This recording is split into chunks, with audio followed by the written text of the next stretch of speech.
Belmont City Council of April 28th, 2025 to order. Is there a motion to set the agenda? Motion to set the agenda. Motion made by Alex, seconded by Jason. All those in favor? Aye. Any opposed?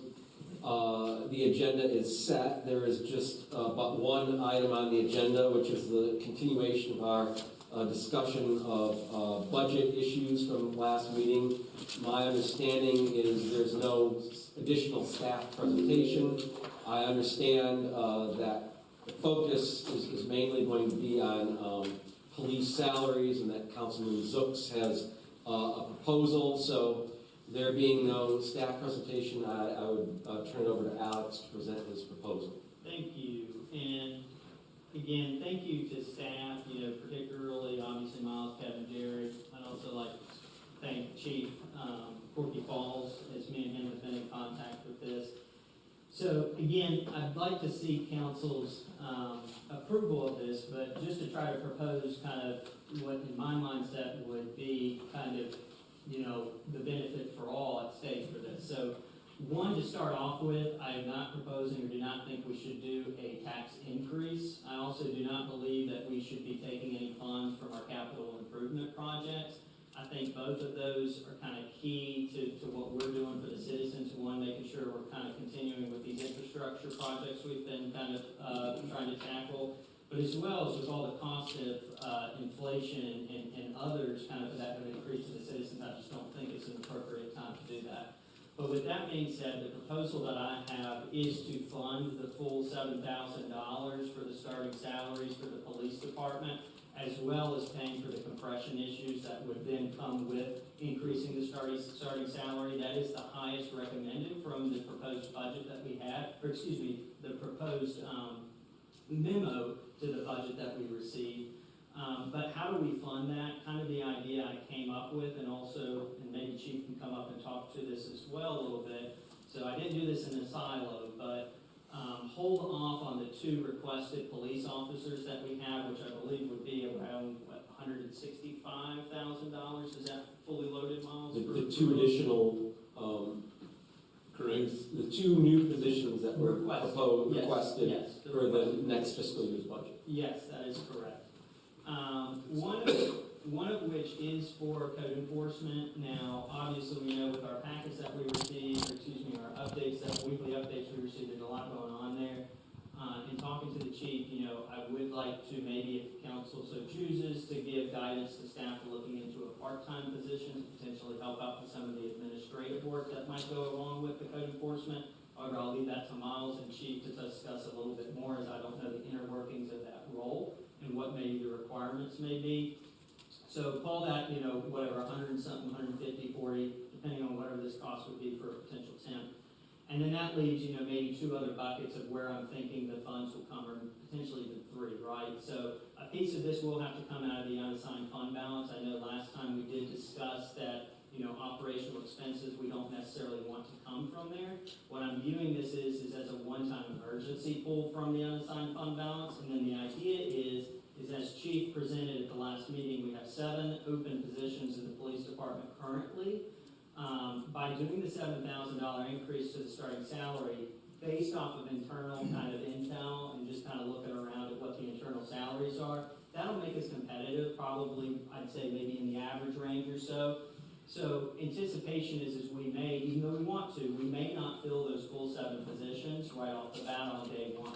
If we do not fill those positions, that will cause a salary lag, which I would anticipate that goes back to the unassigned fund balance to try to replenish the coffers from what we're paying for this starting salary increase and then the compression.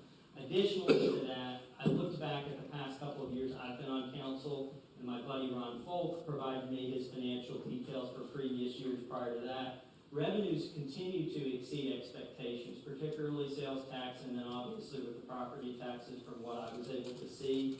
I think, coming into the next fiscal year, we should continue, I would say, to see a certain trend to that. Now, if that's not the case, obviously we can discuss that, but that's what has happened historically. So my idea is by the time we get to the next fiscal year, we've already replenished the unassigned fund balance by potentially the salary lag and also not hiring the two requested police officers. but then also we're seeing revenue projections to come in to try to help cover or sustain, I should say, so that we're not continuously withdrawing from the unassigned fund balance. If that is not the case, again, we have another fiscal year, another budget cycle, and then we can tackle it at that time. But I do not think it would be appropriate to raise taxes and or take from our costs from the budget for the capital improvement plan. And that is all I have. Okay, thank you. Before we have any discussion, just to sort of set the stage a little bit, in case anyone didn't sit through the full 3-hour, 41-minute meeting at our workshop last week, the one issue we had on the fiscal year 25-26 budget that was sort of held over until this was police officer salaries that as a result of some changes and increases in other municipalities, we find ourselves at the bottom of starting salaries for police officers in this county, and we wish to rectify that, and there were some proposals to do that that were proposed. It was not reflected in the current budget doing this, and so there were some suggestions which ranged from, I think, $5,000 up to $7,000, and each of those options would entail a certain amount of costs that we would have to figure out where the money was going to come from. And if I remember correctly, increasing it by $7,000 would require an additional $441,000 or so dollars. And as Councilman Zooks has stated, one potential method to raise the $441,000 was a tax increase that had been talked about, and Alex is proposing not to do that, but to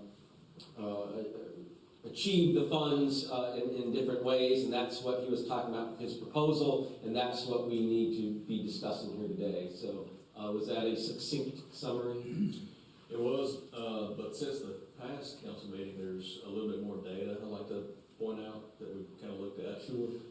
Regarding the starting officer salaries for Belmont, we had compared with Gaston County, Gastonia, Cherville, Dallas, Mount Holly, Lincoln, Lowell, Pineville, Charlotte, and Cramerton. And so Belmont, the starting salary is $50,337.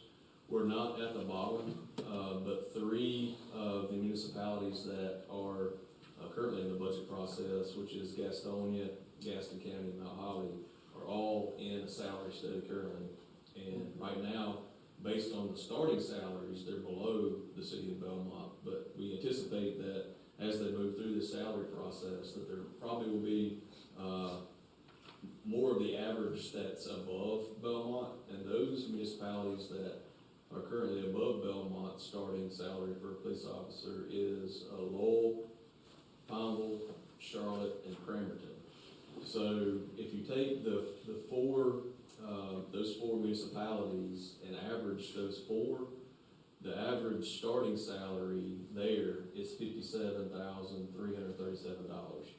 And so that's kind of how we derived inside your budget package. We laid out various scenarios. What's that? I thought that was coincidence. Yeah. That's So, a coincidence. so we laid out various scenarios, that 7,000 being the most competitive inside your budget package. So that's kind of how those numbers were derived. And also, when Alex was talking about the full cost for a police officer and a code enforcement officer that was requested in the budget, we ran those numbers. So based on the salary plus all the benefits, particularly for the police officer, you have a sign-on bonus, longevity, their 401k, their Elgers, their equipment, and if they're going through the BLET process, the full cost of one police officer to add a new police officer is $99,677. Similarly for that, the code enforcement officer, we looked at the starting salary plus all of the benefits, longevity, vacation, 401k, Elgers. That total amount was $65,010 for code enforcement. So when Alex referred to $165,000, that's where those 2 numbers combined with the full cost. Including for the police officer also, we have, of course, a vehicle, it includes, because we lease our vehicles right now, it includes the vehicle lease, inside of that as well. Thank you. It's safe to say that the code enforcement officer, if that were, as Alex alluded to, if that was to be looked at on a part-time basis, you know, probably safe to assume 60% of that annual salary figure. I don't really know what Give or was, take, just Yeah. would depend on hours, obviously. it depend on hours, and I don't really know like what a code enforcement position, what the part-time rate would be, hourly rate would be for that position. We hadn't studied that yet, so Yeah. I can't make a recommendation on what that would be.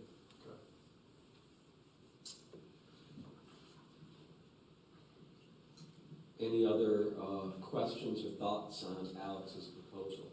Maybe it might be helpful, just so it's not coming from me, maybe have Chief come up and talk a little bit as well. Yeah, I have a couple I questions. did not do this in silo. Okay. Yeah.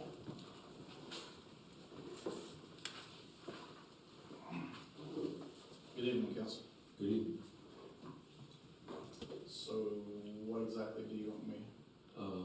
Oh, I don't know. I have a question. Okay, go ahead. So, I see that you had requested, was it 2 officers and 1 code, or was it, is that correct? One officer, Well, all right. And all right. then we, that's the manage. what, am I going on? So, no. We're throwing, so, am I correct in saying that you requested 2 officers and a code enforcement officer? The recommendation for the budget was 1 officer and 1 code enforcement officer? Yes, and which I agree with. Okay, so you do agree with the Yes, recommendation? me and Miles spoke about that and budget sessions and, completely agreeable. Okay. That was a question. And then, I have a couple more questions. And this may be Alex, Jared question. So the unassigned fund balance, how much do we currently have in that? I was trying to find it. Is it, That's total unrestricted, but for our fund balance policy, we have a little bit less than spendable policy. Now, you can amend that policy. It's about 14 million. okay, But we're- Spendable and restricted. Right, but we're at 19. That's correct. Restricted, restricted or whatnot. We have a very healthy unassigned fund balance, is what I'm trying to get at. And maybe as far as the percentages Jared can share, but think of it as, the way I think of it, is it's kind of a rainy day fund and or for one-time projects and stuff like that to knock off the list. Look, I think, again, from my position, I don't want to do the tax increase, I don't want to take away from capital spending, so for me, this is the only alternative. The other budgets have been reviewed by staff and have been requested as such. sure. We don't need to touch the firefighters' requested employees, they need to be staffed up. So the way I look at it is by the fiscal budget constraints, this is the way to do it, with a path forward to look at the future proposal of additional officers at another time. But this is to try to accomplish the existing goal. And the way I think of it, you kind of think of it in chronological order. If we can't hire, we've got 7 open positions, potentially even have some retention issues as is. Let's solve problem A before we go to problem B, right? To try to get our house kind of in order per se, final it for the financial side of it. Just for clarity, this $7,000 bonus would be applied across the department, right? The way that we structured the budget was $7,000 across all employees in the police department. That's one way to look at it. That's one way we decided to fund it, was like that. If you're just focused on increasing the starting salary for a police officer, then we would bring that starting salary up to $7,000. And then we have not looked internal of the department to determine like how much compression that may cause. And so if you're looking to just increase starting salaries and reduce compression, it would not be applied across the board. It wouldn't be a $7,000 increase for everyone.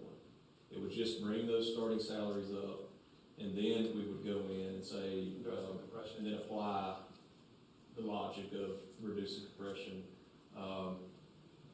Because if you bring somebody up $7,000, you may bump up against somebody that has been here for a number of years, so that's not fair. So we'd have to look to to make sure there's no compression associated with that. And then the next person in that level, you have to look at that as well. So you have to go through the whole entire organization to do that. So that's one thing council considers, that applied across the board, $7,000, just for budgetary purposes. That's the way we did it to fund 442. I would say I'd still recommend, let's fund 442. But the goal of it is to resolve the starting salary for officers. And to do that, there would be compression issues if we just brought the starting salaries up to 7,000.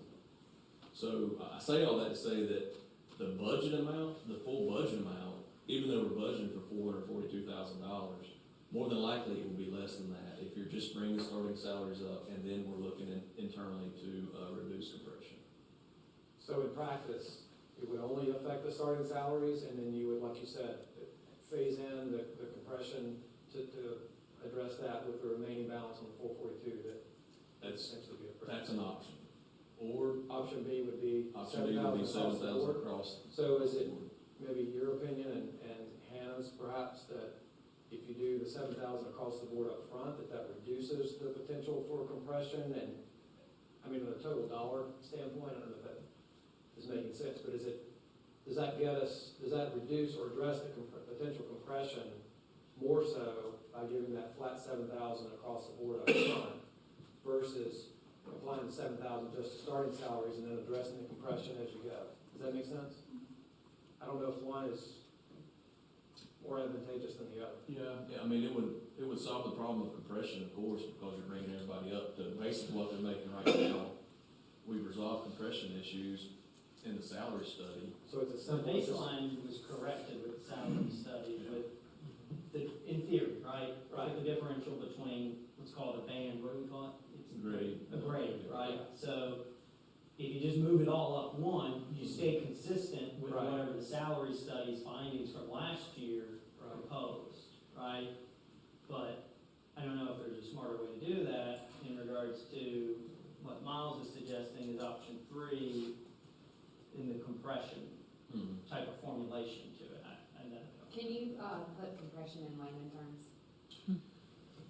I guess it means, you might help me out with a definition. I Let's think I've been say- asked this before, but it's to reduce like somebody's, say you've been here for a period of time Sure. and you get paid X, and then somebody walks in the door, and they walk in the door and they're very close to where a It's person who's not been here a making- number of years. Okay, And so when that happens, there's compression. You want to like take the person who's been here for a number of years up to prevent that sure. person coming in the door from making close to the same amount of money as somebody's been here for a number of years. So when you bring a salary study or an issue like this up, you increase the starting salaries for police officers, where you might have a police officer who's been here for 2 years, And they're making the same thing. yeah, making the same thing. So we have to look at that police officer who's been here for 2 years and say, all right, what's the appropriate amount of money we need or percent increase to reduce that, like to bring them back up, to get them away from the person that now is making that new starting salary. Okay, Last year, when we went through the salary study, they factored in 2% per year of service with employees here at the city to reduce that amount. And so that was one of the things when we started out with the salary study, we said, all right, how do we reduce compression, and what is the factor percentage of employee, or factor percentage of increase for employees that would help out with that? We gave you like 3 different options. We said, I think it was like 0.5%, 1.5%, and then 2%. And you all chose the highest amount to include for employees to reduce that amount. It was 2% per year of service. That's kind of how the salary study kind of laid out last year. I've lost 14 employees since July of last year, and I believe the proposal made by Alex makes the most sense, even with me not getting the 2 positions, the code enforcement officer and the police officer position in this year. It could be looked at next year. But to be fair and consistent across the board, and for me to continue to recruit and retain my employees and not lose more, I say this proposal is the most fair and consistent one that you'll get to make everything better. The other thing that I'll say is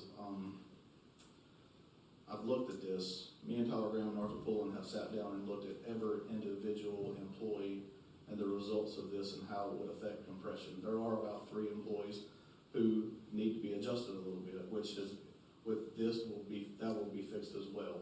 So the proposal as proposed is obviously my recommendation, because I've put a lot of time and energy, we have many man hours, into even getting to where we're at. So I would say it's the most fair and consistent way for me to continue to maintain my staffing levels and increase my staffing levels and bring quality officers in here to patrol the streets of Belmont. That's what I'll tell you.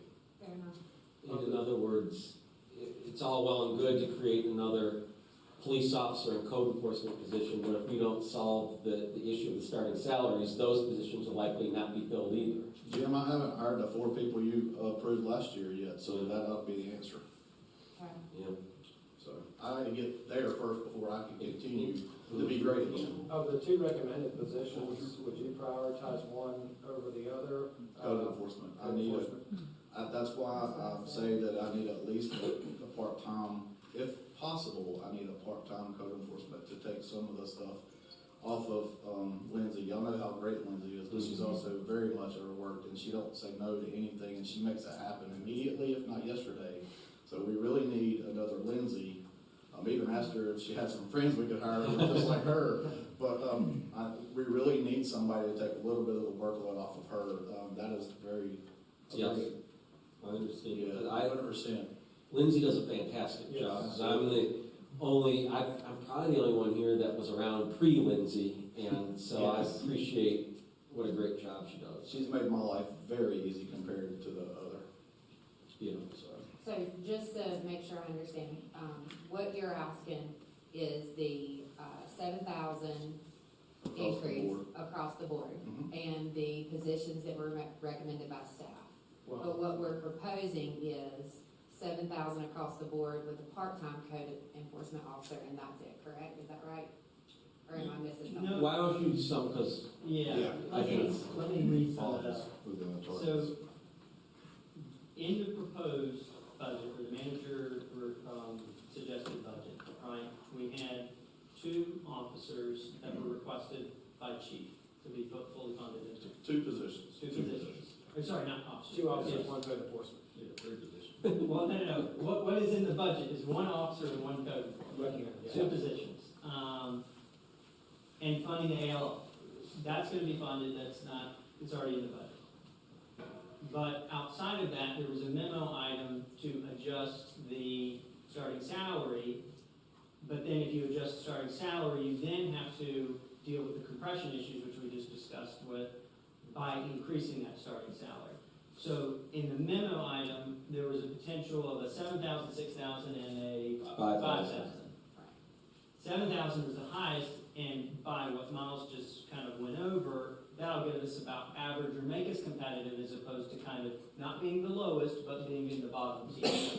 So my proposal is to fund the 7,000 as suggested in the memo item, deal with the compression issue, if it's the full 7,000 across the board, so be it, and hold off on the 2 officers. Similarly to like what Jim just said, you've got to solve for A before we can go on to B, right? So we're now going to solve for this situation, and due to physical budget constraints, we can't necessarily at this time fund the full 2 positions, so that we look at that in the next year. what, if you recall from the memo, to get to the $7,000 increase in starting salary, it was estimated we needed about $441,000 from somewhere. And so what Alex is saying is, well, you get 160 from 165. foregoing that. A little bit from the unassigned fund balance, and then looking at the trajectory from historic trends, that the revenue will continue to outpace expectations to resolve that. But if it doesn't, we have the next fiscal year to adjust if needed at that time for that conversation. But there's going to be a salary lag, because to Chief's point, we've got 7 open positions, which is a lot of people to hire. And as we've discussed, I believe, at the last meeting and in separate conversations, there's not a big interest right now to be a police officer. So it's tough to hire people right now. And Chief is going to hire the best and most qualified candidates, as he just mentioned. So there's going to be a little bit of a lag there, but by the time we get the 7 FTEs hired, and during that lag, that ranges from a starting officer to potentially what's your highest rank that's missing right now, an open position, Open the detective. a detective. So those salaries range, so by that time, while we have the salary lag, that goes back to replenish the unassigned fund balance for our conversation next year, the council's conversation next year, for the budget, and to review it at that time. And as Chief Falls was saying, that's his recommendation. He thinks this, Alex's proposal is the best, most fair way of trying to square all the circles and get us to where we need to be. We're still gonna have the signing bonus, right? Yes. Okay. And the ALO program as well. Like I said, Once that's you- still baked in here. Yes, once you get this, when will this go into effect? July, okay. Once you get this $7,000 across the board, do you think you're gonna have a problem hiring? Do you think that it will move fairly? I think this will greatly assist me with getting qualified applicants in here, and if it doesn't, I can always come back and revisit and explain, Okay. you know. So you don't find a problem in the one officer, one code enforcement officer? You're good with not having that for this year? That's what I'm asking.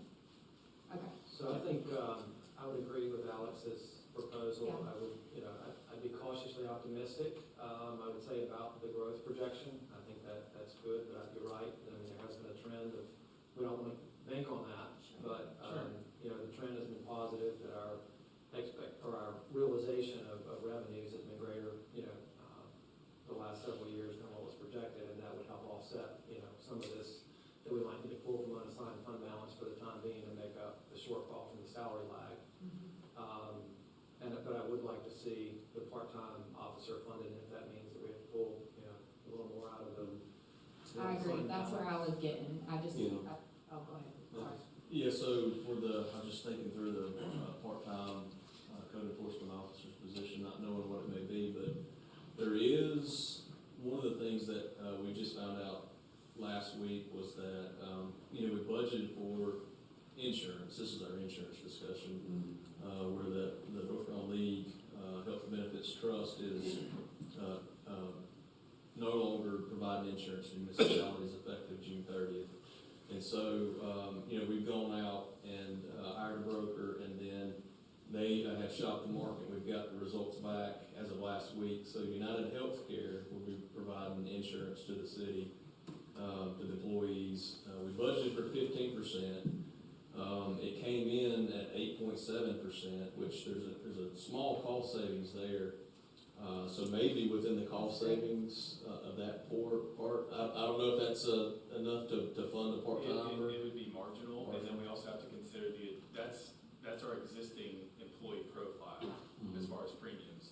When you add in the additional firefighters, if we're not proposing additional police officers, but when you add those employees, we have to pay those premiums as well. So that cost savings is really going to be negligible. I would not bank on funding the part-time. Sure. For that. So disregard that, but there is something I do want to point out though, given that, this is the first time that employees have heard this, is that, of course, the city pays for employee-only coverage, so there is an increase to the city for employee-only coverage at 8.7%. For employee plus spouse, it's a decrease of $12.44 a month, I believe, that's what that is, so negative 1% there. For employee plus child, there's a 5% increase, and that's roughly $44.37. And then employee plus family, there's a 5.9% increase, which is $97.51. So, I just wanted to get that out there, that there is gonna be an increase, a little bit better than what we thought it was gonna be. We budgeted 15%, but it still came in higher at 8.7%. We anticipated Pretty that. much the same comparable benefits, I'm assuming. Yes. Yeah. We try to design the plan very similar, so I'm looking at Hannah, I believe, I think it is pretty much a match, there may be a little bit of difference in a few, but, So give and take, it's like almost a net. yeah. But that's good. You really see. Alex, I like this. I think that, the part-time code enforcement officer is ideal.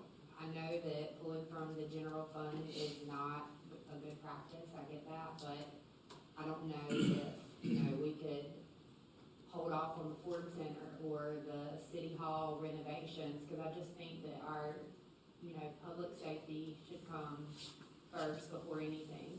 And if he needs a code enforcement officer, whether it's part-time or full-time, I think we need to figure out, you know, where we could allocate that money to make that happen for him. Sure, well, I mean, We can still do those things too. yeah, I mean, the thing, what Alex was saying is, you know, he didn't want to dip into capital and take things No, out no, of no, I capital think in order to everything do says that. great. Yeah. I agree with Alex. You don't wanna get into a practice of No. funding recurring expenses out of that. Yes. No. Correct, and that's why really, it's gonna be really big to review this again next year. Oh, yes. Because again, if that is the case, we are gonna have to do something as a council. Whether Yes. I'm here or not, you know, the council is gonna have to do something Yeah. to look at this and adjust. Whether it's a tax increase, whether it's, you know, reviewing another budget amendment or, items in there, something's Yeah. gonna have to be done. If the expectation is not met, but if the expectation is met, and the revenues do help offset it, the salary line helps replenish it, but then the ongoing expenditures are offset by the additional revenues, then, you know, we're. Well, that was, yeah, so that answered my question, But- because I, you know, But to your point, Catherine, and to what Jared can speak to too, Belmont has an extremely healthy unassigned fund balance. I mean, Correct. we do. I mean, we hear our auditors, we hear when I went on one of the trips when I first got elected, actually, I mean, it's not just this council, it's previous councils and staff and management that have been able to accumulate this very healthy war chest, if you want to call it that. But this is an emergency, in my opinion, and we've got to get it resolved, ideally one time, but next budget cycle, we review as needed and appropriately to cauterize any type of bleed with the fund, because it cannot be in perpetuity, it's a one-time. right, Time. yes, Charlie. Yeah, I was just gonna, I guess, try to follow what you were saying with hiring the part-time code. Is the idea that next year we would revisit that to possibly pull them into full-time? Well, potentially, I mean, I think that would be an ongoing kind of discussion that we could have with the chief, but it would obviously maybe help you, because then at that point, you're talking about somebody who's got some experience at least, you know, they got a year under their belt. Me and Chief discussed this, and there maybe is an opportunity for the part-time to be rolled into an FTE, depending on qualifications and whatever, but that needs to be more of kind of, in my opinion, on Miles and Corky, because we don't know the day-to-day to the code enforcement, what the requirements would be, and if it can be managed. So it depends on how compliant. I just want to make sure you get Well, it. with these, Right. So, It also depends on the person, as to what their availability is. You know, someone who works part-time may not be able to fill a full-time position because of childcare or something. So it just definitely depends on the person as for a career development aspect of it. But for the position being a full-time position, I would obviously go back and re-propose the things that I did about allocation of manpower next year for sure. Well, this discussion just now anticipated my big question was, you know, it sounds like the most, the soundest proposal for this year, but, you know, where do we go from here for next year? But Yeah. I guess, you know, as long as it's understood that this is, for lack of a better term, stopgap, or this gets us where we need to be for this year, and we'll revisit next year. But I do agree with everyone that this makes the most sense, we need to do it, and this gets us where we need to be. Particularly when you compare it to the alternative. Yes. Right? I mean, we want to retain our officers, and we want to Yeah, pay them competitively. Yeah. And if the only alternative to this, even though it's not necessarily something we want to get into a habit of, if the only alternative in the meantime is to raise taxes, that's, you know, I don't think anything that any of us want to do right now. So, I like the suggestion. I appreciate Alex and staff, for working on this. I'd also like to thank each and every person here that's come and took the time out of their busy schedules to make this meeting happen, to try to move forward with this process. I want to say thank you to everyone. Thanks, Chief. Thank you. Parks and/or Miles, do we need a motion, or is this more of just a direction for what to be included in the budget that will be presented as balanced at the regular council meeting next Monday on the 5th? I don't think you need a motion. Okay. Direction. Seems like, yeah, the consensus of council is what we're going to do. So next Monday, there'll be a balanced budget prepared, be presented to you all, and available for public inspection at that time based on this scenario. And it's understood what Alex's proposal is and what's to be done? Alex, thank you. Okay. Yes, thank you, Alex. We Great. appreciate Well, the, no, and thank you to Miles and Chief again. I mean, I've been spitballing this off of both of them and trying to come to this conclusion, so definitely well, work out. yes. Well, I think It's important. it's important, and I'm glad that we got all stakeholders to, you know, have buy-in and agree to this. And, you know, sometimes it's good that everyone agrees. Yeah. So, when you work through these problems and come to a solution that everyone can get behind, and, you know, we can get to, where we need to be, because this is definitely something that, you know, needed to be addressed, and I'm glad we were able to address it in a workable fashion that will balance the budget and get us through while still providing the needed increase in salaries to get us where we need to be. All right, well, if there is no further business, I would entertain a motion. Oh, is Alex, did you? No, Oh. just let him call. Okay, I'll entertain a motion to adjourn. Motion adjourned. Jason, seconded by Catherine. All those in favor? Aye. And opposed? All right, we stand adjourned. Thank you, everyone. Don't relax.